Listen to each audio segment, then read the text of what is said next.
Harambee! Neno hili si hivyo.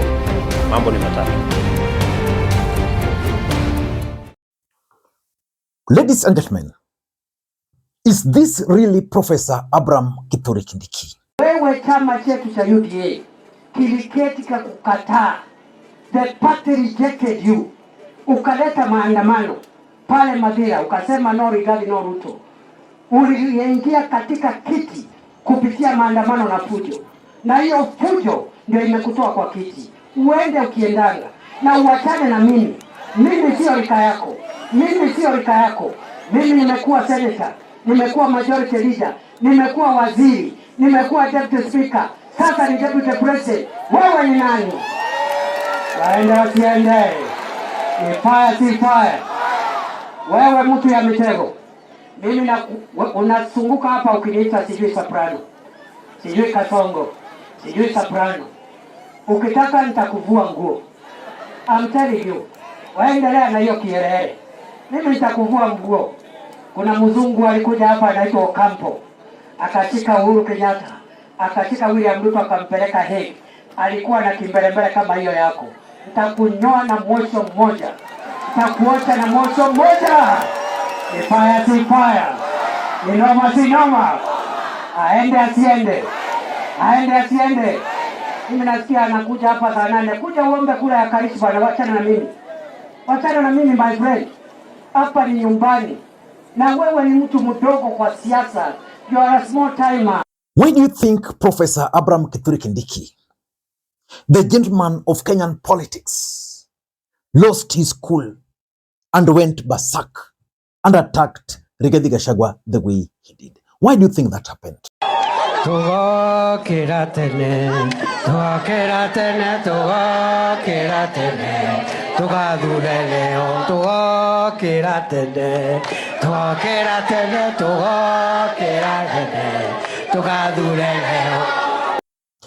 In this video, I want us to look at why Professor Abraham Kithure Kindiki decided to lose his cool and destroy Rigathi Gachagua the way he did.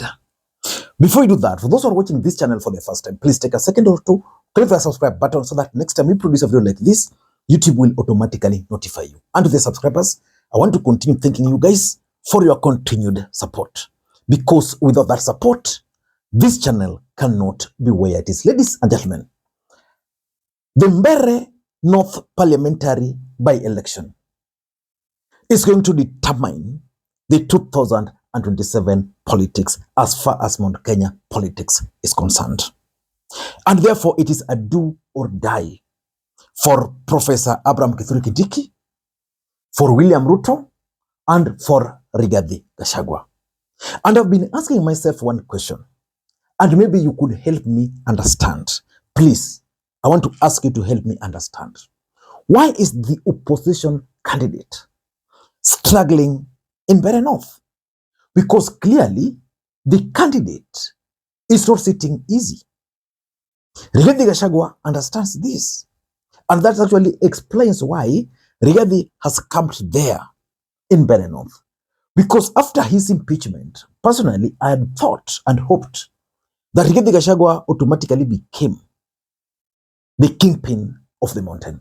Remember, in Mbeere North, we have two principals in the united opposition. Justin Muturi and Rigathi Gachagua. Why is the candidate struggling?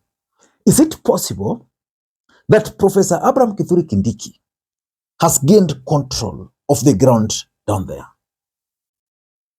Or is it possible that William Ruto finally succeeded in his strategy of splitting Mount Kenya East and West?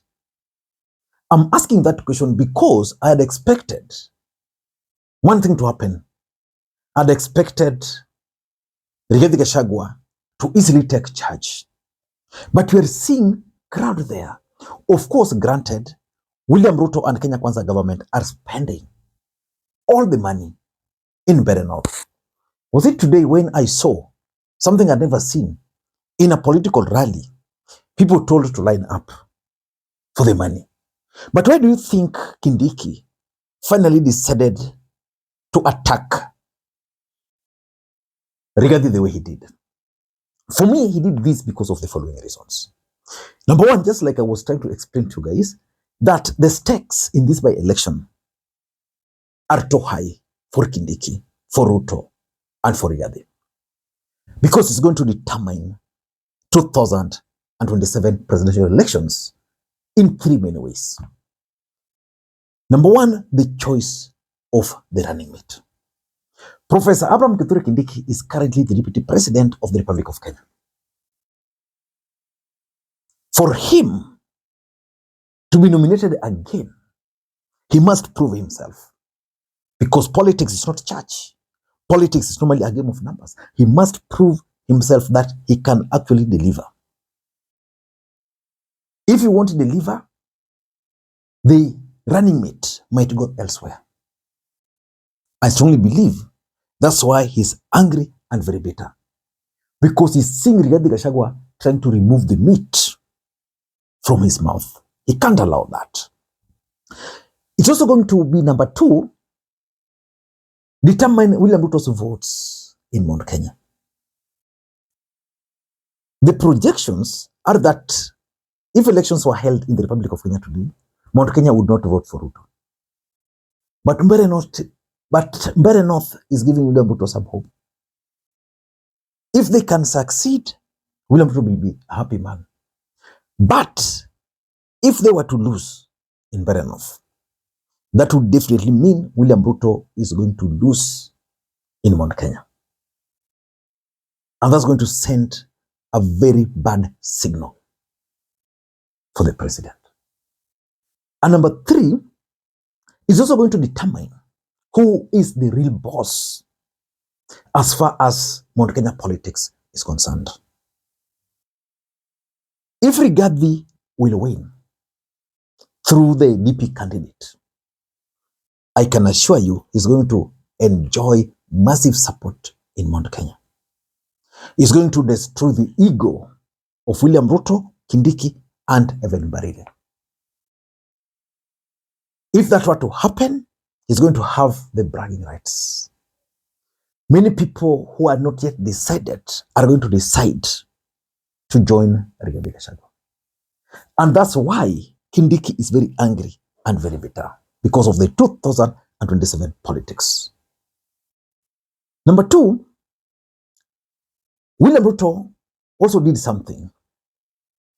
And I think he was putting Kindiki, and to some extent, his allies from the mountain to test. He wanted them to deliver this seat.